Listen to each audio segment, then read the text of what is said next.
O programa que será exibido a seguir é de total responsabilidade de seus produtores e idealizadores. Olá, boa noite. Vamos aos destaques do Jornal da Fonte. Ministro da Educação está hoje em Goiás. Ele inaugurou o CEMEI em Aparecida de Goiânia e participou de formatura de alunos do Pronatec. Ministério Público de Goiás realiza operação para investigar desvio de verba pública na Assembleia Legislativa. Especialistas discutem em Goiânia formas de ressocialização de menores infratores. E ainda uma entrevista para conhecermos as principais notícias dessa terça-feira. Você confere agora no Jornal da Fonte.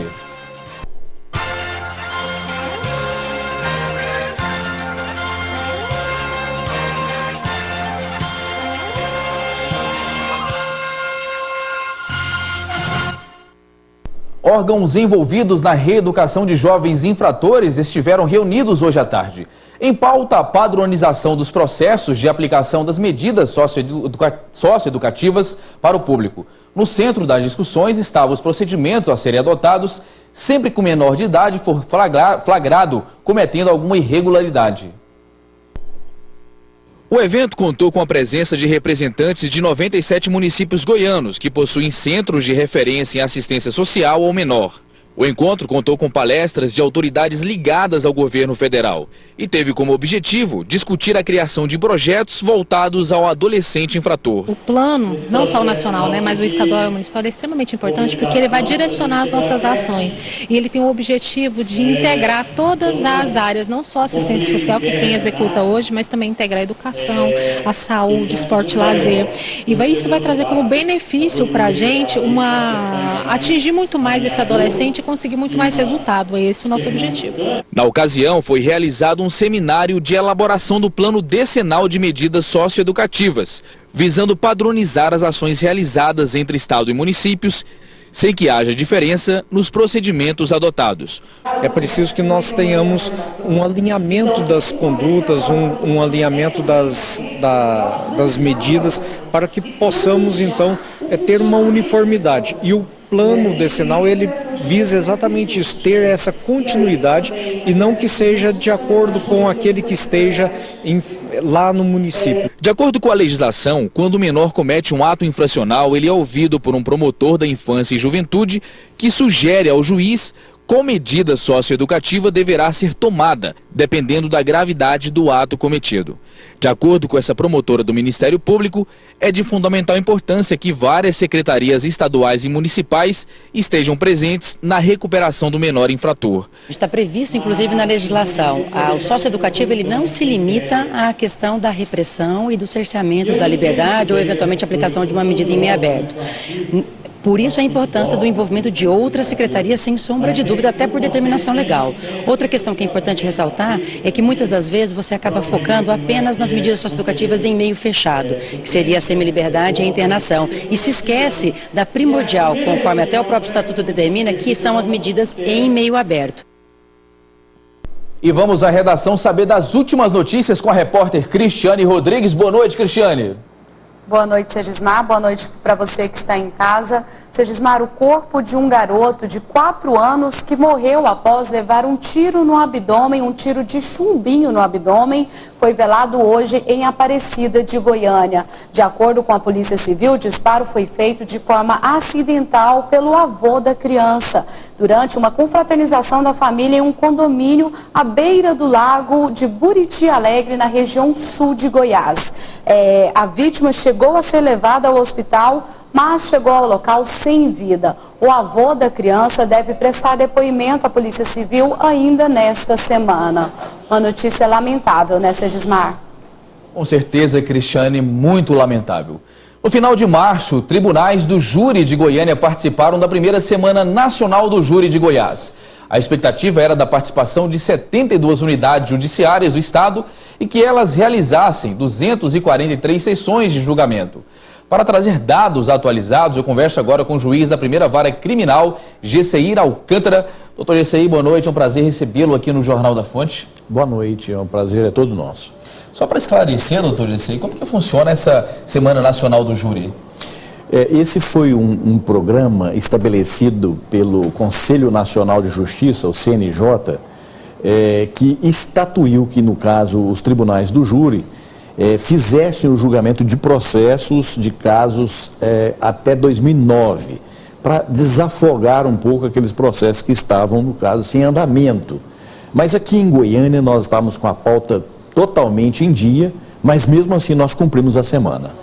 Agora, essa não é... Vocês, se salvo engano, estão em primeiro lugar no Brasil em relação aos resultados, ao número de processos aí realizados, semelhantemente ao que aconteceu, doutor Gisei, na Semana da Conciliação, que o Tribunal de Justiça de Goiás foi premiado 2 vezes por ter realizado o maior número de conciliações. O que acontece? Qual o diferencial do Tribunal de Justiça de Goiás em relação aos demais do Brasil? Como que vocês trabalham? Nós trabalhamos muito, nós temos uma gama de serviço exagerada, mas nós fazemos um esforço hercúleo para que então esses processos fiquem em dia. Claro que a própria lei atravanca o andamento dessas ações, nós temos evidentemente algumas que não têm um deslinde favorável, mas eu falo em termos de Tribunal do Júri de Goiânia, de que realmente lá nós estamos com a pauta em dia. E tivemos também a conciliação, recentemente, em que nós então saímos na frente. Isso é motivo de muito orgulho para o nosso Poder Judiciário goiano. Dentro de todos os eventos jurídicos ocorridos aí dentro da Semana Nacional do Júri, teve algum em específico, algum caso específico que foi julgado dentro dessa semana e que foi de grande repercussão no Estado, doutor? Eu comecei o primeiro dia com o julgamento do Frederico Taloni, ou melhor dizendo, do Frederico Gayer, que é, no caso, filho da Conceição Gayer, que foi delegada de polícia, foi deputada. Então, esse foi um caso de repercussão, até porque aconteceu numa boate famosa aqui de Goiânia, naquele período. Esse fato que se deu em 1997, e na boate Draft, então começou por ali. E houve, no caso, uma condenação a 12 anos de reclusão. Depois, no transcorrer da semana, nós tivemos o julgamento do Wilson Bicudo, que ficou famoso também, o fato, em função dele ter perfurado os olhos da mulher, e isso também foi tudo dentro da Semana Nacional do Júri. Aproveitando a colocação do senhor, doutor Gisei, qual que é a função, de maneira específica, do juiz nesses casos? Por exemplo, tivemos aí o Wilson Bicudo como condenado a 12 anos de prisão em regime fechado. Essa pena, ela segue uma padronização legal. O senhor, como juiz, o senhor aplica essa pena baseado em parâmetros? Daria para colocar mais? Muita gente achou pouco, mas talvez não conheça a legislação. Como que funciona esse processo? O Tribunal do Júri, o povo é que julga. São 7 jurados, cidadãos da sociedade, leigos. Eles então votam ou pela condenação, ou pela absolvição, ou pela desclassificação. No caso específico do Wilson Bicudo, eles entenderam que foi um homicídio triplamente qualificado. Todos eles? A gente abre os votos por maioria, são 7, alcançou 4, nós paramos para não ter, no caso, a quebra de sigilo. E aí, então, o juiz que preside a sessão, ele aplica a pena de acordo com a votação dos jurados, submisso ao veredito dos jurados, e a pena que foi aplicada ao Bicudo, no caso, teve uma pena base de 18 anos de reclusão, já que era de 12 a 30 por ser homicídio qualificado, porém, como era tentativa de homicídio, tinha que se reduzir de 1/3 a 2/3. Eu reduzi no mínimo, portanto, 18 menos 1/3, 12 anos. O que tecnicamente, inclusive, é uma pena muito alta, se considerar tentativa de homicídio no Tribunal do Júri. Doutor Gisei, nós estamos vivendo aqui, não só em Goiânia, como em outras capitais aí, o evento dos famosos, estão ficando famosos, justiceiros, quando o cidadão, de maneira incorreta, faz o papel da polícia e vai lá e comete o que é considerado crime, já que é justiça com as próprias mãos. Qual que é a opinião do senhor? O senhor acredita que, em decorrer de alguns fatores, a nossa população ela está com sentimento de impunidade? Penso que sim. Existe realmente esse sentimento de impunidade. O que a gente percebe é que o povo está sedento e faminto por uma justiça, E muitas vezes se pensa que justiça é só punindo, mas esse é o papel da sociedade mesmo, de pensar dessa forma. Porém, nós temos que dizer que o que se faz justiça com a própria mão, ele comete um crime. Não é correto se fazer isso.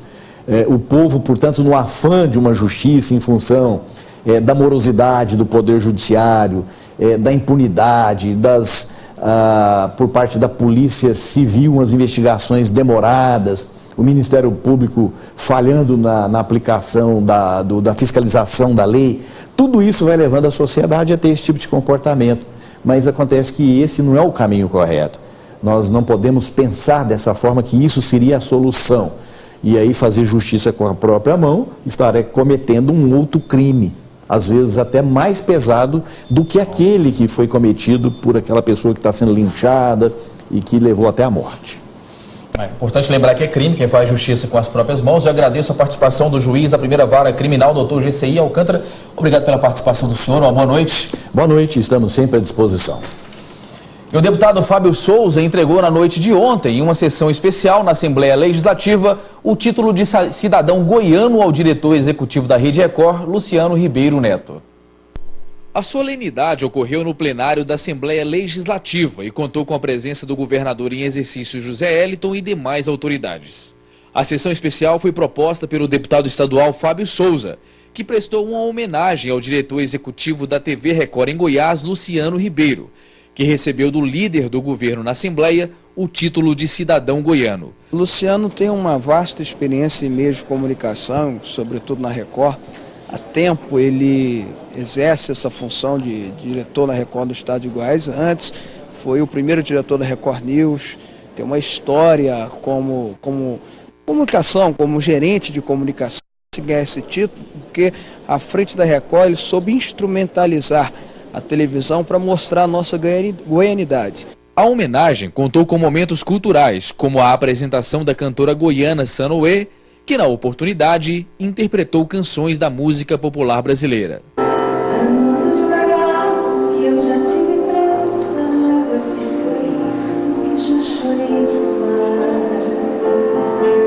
Um vídeo institucional mostrou parte da história profissional do executivo da Record. Em discurso, o deputado Fábio Souza enalteceu características importantes do homenageado e enfatizou que o paulistano, agora cidadão goiano, tem contribuído com a divulgação da cultura goiana através da mídia. Luciano não ficou para trás e fez questão de ressaltar que o segredo do seu sucesso tem a ver com algumas características que ele fez questão de citar que tem em comum com o deputado Fábio Souza. Humildade. Assim como o Fábio, eu aprendi a servir as pessoas. A mesma escola que o deputado Fábio Souza eu também tive, de servir as pessoas, de servir ao próximo. E nós temos o poder da comunicação na mão. E a comunicação ela influencia, a comunicação ela dita regras, modas. E nós tomamos muito cuidado em relação a isso. Então, com certeza, o papel, no caso do meu papel como administrador, é ajudar sempre ao próximo.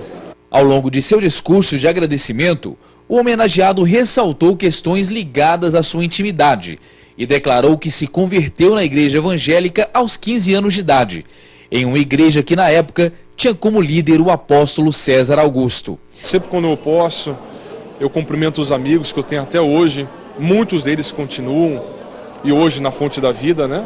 Esses amigos, para mim é um prazer. E ainda mais receber o título do Fábio Souza, e principalmente do apóstolo, para mim é maravilhoso. E a seguir, Ministério Público de Goiás, em parceria com a Polícia Militar, realiza a operação que investiga desvio de verbas públicas na Assembleia Legislativa. Continue aqui na Fonte, nós voltamos já.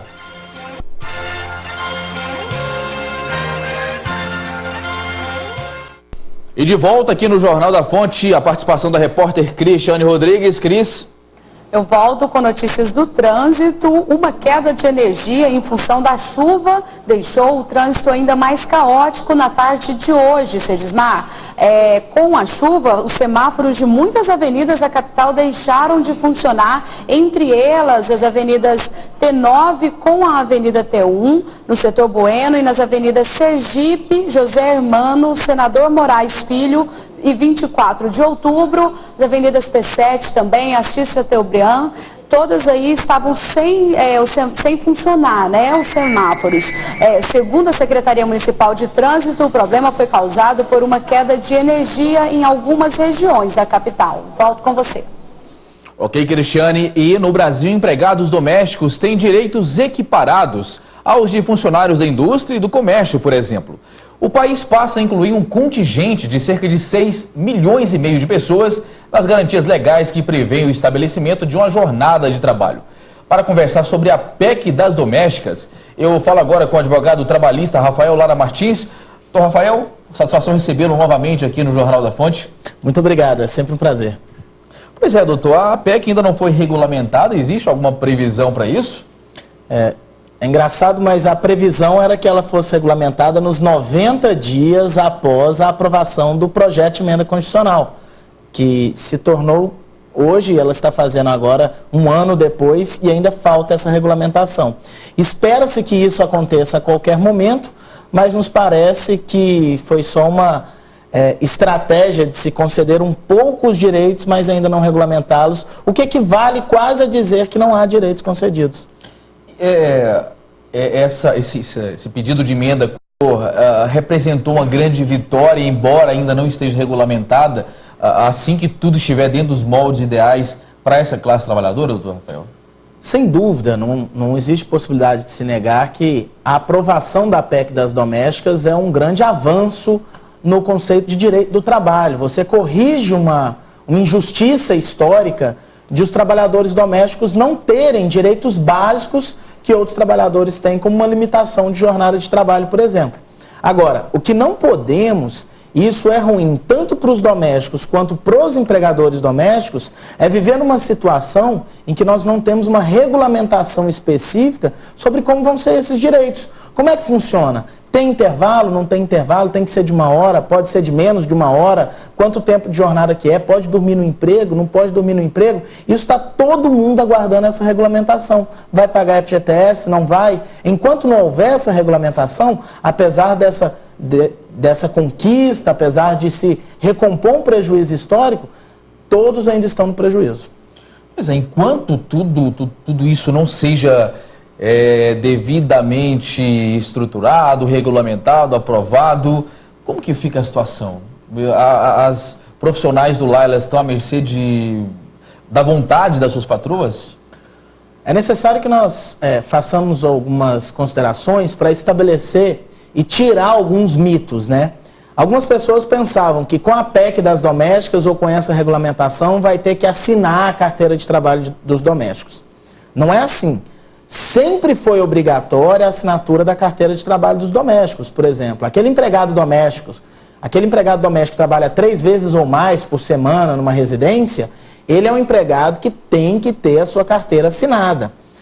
O que essa PEC traz, o que esses novos direitos trazem são questão de horas extras, questão do FGTS passar a ser obrigatório, a questão de existir um seguro de acidente de trabalho para o doméstico, a questão de existir direito a seguro-desemprego para o doméstico. Hoje, um doméstico que ele não tem um FGTS recolhido, que é opcional, quando ele é dispensado, ele não tem seguro-desemprego. Então, é uma situação de uma profissão que ela ficou à mercê muitos anos. Iniciou-se uma grande luta, iniciou-se um grande projeto de unificar esses direitos, ou de pelo menos trazer alguns dos direitos essenciais para essa classe, mas ainda não estão aprovados e as domésticas ainda estão com vários direitos que não estão devidamente regulamentados pela legislação. Doutor Rafael, como o senhor bem disse, é muito importante que haja uma formalização, já que são trabalhadoras como qualquer um de nós. E sem essa regulamentação, elas ficam à mercê de não estar regulamentadas, não ter direito a um auxílio do INSS, entre outras coisas. Agora, uma outra questão que foi colocada por parte dos patrões é que a partir do momento que se formalizar a PEC das domésticas, isso dificultaria, entre aspas, para alguns patrões, o registro, entre outras coisas, e poderia gerar um conflito, um desconforto, até mesmo demissão. Qual que é a opinião por parte do senhor desse tipo de colocação? Nós precisamos analisar isso de uma forma bastante geral para poder deixar ela específica depois. Vejamos, Primeiro, o fato de haver uma regulamentação da jornada de trabalho, da PEC das domésticas, não vai impossibilitar a contratação. Aumenta-se em torno de 11% do valor que se gasta com doméstico por mês.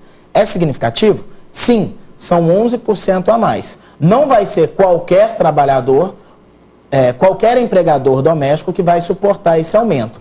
Agora, onde vai gerar um problema muito sério, e isso vai gerar em categorias de cuidadores, em categorias de babás, em categoria de domésticos que dormem nos empregos, porque nós vamos viver uma situação muito conflituosa. Pessoas que residem na casa dos empregadores vão passar a ter uma condição que vai precisar limitar uma jornada de trabalho. Bater ponto. Definir, olha, a partir de determinado horário você não está mais trabalhando. Você está lá na casa do seu empregador, mas como se estivesse na própria casa para fazer seus próprios afazeres. Se de noite precisar de alguma coisa, não é seu horário de trabalho. É uma situação que vai gerar conflito e vai fazer, com o amadurecimento, tanto de empregador com empregado, com o amadurecimento do tempo, isso vai fazer com que as pessoas deixem de morar na casa dos empregadores. Porque o empregador não vai querer ter uma pessoa residindo na sua casa e, a partir de determinado momento, aquela pessoa, ela absolutamente não lhe presta nenhum tipo de serviço. Sendo isso justo ou injusto, não estou fazendo essa análise. Mas o empregador vai querer, então, que quando chegar o horário de ela não trabalhar, que ela simplesmente vá para a sua residência e no dia seguinte, no horário de trabalhar, volte. Isso pode gerar uma dificuldade de contratação, uma evasão, uma diminuição nos domésticos e eles vão poder ter dificuldade de emprego. Ok, nós conversamos com o advogado trabalhista Rafael Lara Martins. Doutor, muito obrigado pelas explicações. Uma boa noite para o senhor. Eu que agradeço. Boa noite. O ministro da Educação esteve em Aparecida de Goiânia para acompanhar a inauguração de um centro. A unidade de ensino conta agora com a nova tecnologia de construção em que o PVC é a principal matéria-prima. O governador Marconi Perillo e o prefeito do município, Maguito Vilela, também participaram do evento. A obra é uma parceria do governo federal com a Prefeitura de Aparecida de Goiânia. O CEMEI é o primeiro no Brasil que foi construído com pré-moldados de PVC. A tecnologia utilizada na construção da unidade de ensino é um projeto piloto do governo federal e servirá de modelo para a construção de prédios públicos em outros estados brasileiros. Para o prefeito Maguito Vilela, a construção da unidade de ensino no município é motivo de orgulho. É o primeiro do Brasil com a tecnologia canadense. Ele é climatizado, ele é seguro, ele é diferenciado. Em discurso, o governador Marconi Perillo ressaltou o bom relacionamento que tem com o prefeito Maguito Vilela e citou a importância da união das autoridades políticas em busca de projetos que beneficiem a população. Marconi Perillo lembrou da época de criança, quando sua mãe falava da importância da educação para a vida do cidadão. Eu aprendi com a minha mãe que a única herança que não se toma, não se rouba, não se tira é o ensino, o estudo, a educação, o diploma. O evento contou com a presença do ministro da Educação, Henrique Paim, que em discurso citou a luta do governo federal pela ampliação do número de creches no Brasil. Segundo o ministro, uma criança que tem a oportunidade de frequentar uma creche consegue ter um melhor desenvolvimento escolar ao longo da vida estudantil. De acordo com Paim, até o final desse ano haverão mais de 6.000 creches prontas para atender a população brasileira. Nós temos em torno de 4.000 creches ou prontas ou que estão em construção em todo o Brasil. Então nosso objetivo é exatamente cumprir essa meta até o final do ano e fazer com que a educação infantil melhore a situação da educação básica no Brasil, porque o acesso à educação infantil que garante a trajetória das crianças na educação básica e permite que a criança, a partir dessa trajetória, chegue a uma universidade, chegue a um curso técnico. Então isso é fundamental para o Brasil. Apesar da solenidade de inauguração, o CEMEI já está em funcionamento há cerca de um mês. Os pais que possuem filhos matriculados no centro de ensino aprovaram as dependências da unidade. Muito boa, as pessoas, a acolhida aqui dos gestores, certo, da educação, certo, a hora que você traz, você se sente seguro estando aqui dentro, você pode trabalhar tranquilo. É importante para a socialização das crianças, a brincadeira lúdica, o aprendizado, a convivência com outras crianças e também para os pais, né, que precisam trabalhar o dia inteiro fora. O espaço muito agradável, uma construção nova, super gratificante para uma mãe ter aonde deixar seu filho em segurança. A pequena Yasmin, de apenas 4 anos, também deixou sua opinião sobre o CEMEI, onde passa a maioria do tempo. Aqui a gente aprende a letrinha, a ler. A Prefeitura de Aparecida de Goiânia estima que outras 15 unidades padrão devem ser construídas em parceria com o governo federal, o que deverá gerar mais de 5.000 novas vagas de ensinos em CEMEIs no município. E o Ministério Público de Goiás, em parceria com a Polícia Militar, realizou na manhã de hoje a Operação Poltergeist, que investiga o desvio de verba pública para a contratação de funcionários fantasmas em Goiás. Foram cumpridos 13 mandados de prisão e 26 de conduções coercitivas em Goiânia, Catalão, Iporá e Minasul. As investigações foram conduzidas para se apurar os crimes de formação de quadrilha, peculato e fraude em licitação presentes em um gabinete de deputado estadual na Assembleia Legislativa. Ao todo, foram expedidos 13 mandados de prisão temporárias, que duram por 5 dias. Outros 29 de condução coercitiva e 9 de busca e apreensão. Nós identificamos em uma investigação que já há cerca de um ano, um esquema criminoso lá dentro da Assembleia, envolvendo servidores fantasmas que tinham um núcleo na organização que apurava, contratava esses servidores que não executavam suas funções e devolviam cerca de 90% dos seus salários. Isso até agora no gabinete que foi identificado, nesse período de investigação ainda não temos, vamos ter que apurar quantos eram efetivamente servidores fantasmas, mas teve uma rotatividade de mais de 90 servidores contratados. De acordo com o procurador, parentes do deputado envolvido eram contratados no gabinete de um vereador de Goiânia, enquanto que parentes do vereador também eram registrados no gabinete do parlamentar estadual, o chamado nepotismo cruzado. O gabinete do deputado ainda contratava pessoas das cidades de Minasul, Catalão e Iporá, mas elas não prestavam serviço algum e devolviam a maior parte do dinheiro, os chamados funcionários fantasmas. Quero dizer que essa investigação, ela foi possível porque uma pessoa envolvida no esquema veio ao Ministério Público e derrubou o esquema. E isso foi o motivo para o início da investigação, que se complementou, que se expandiu, inclusive com identificação de uma empresa ligada a um servidor lá dentro, para que esse servidor contratasse com a própria Assembleia, o que também nós estamos identificando o reflexo criminal dessa iniciativa, e também, como foi explicado, fornecimento de notas para justificar despesas de verba indenizatória. Por não se tratar de flagrante, o deputado não poderia ser preso, pois tem prerrogativa de foro. O vereador não tem prerrogativa, mas o Tribunal de Justiça não permitiu a prisão. Os dois foram, então, apenas conduzidos coercitivamente à sede do Ministério Público Estadual para prestar depoimento. Depois foram liberados. A Câmara Municipal de Goiânia divulgou nota na manhã de hoje dizendo que respeita a operação do Ministério Público Estadual e do Poder Judiciário, mas esclarece que a medida de busca e apreensão efetuadas na Diretoria de Recursos dos Humanos, quando foram apreendidas 2 fichas funcionais de 2 servidores comissionados lotados no referido gabinete, foi desnecessária, uma vez que tais documentos são de domínio público e estão disponibilizados a todos os cidadãos no site da Câmara. E o Jornal da Fonte vai ficando por aqui, nós voltamos amanhã. Na sequência você fica com o programa Na Marca do Pênalti, com Luiz Duarte e toda a sua equipe. Boa noite, Duarte. Estamos a poucos dias do primeiro jogo da decisão do Goianão 2014. Bom trabalho para você. Boa noite.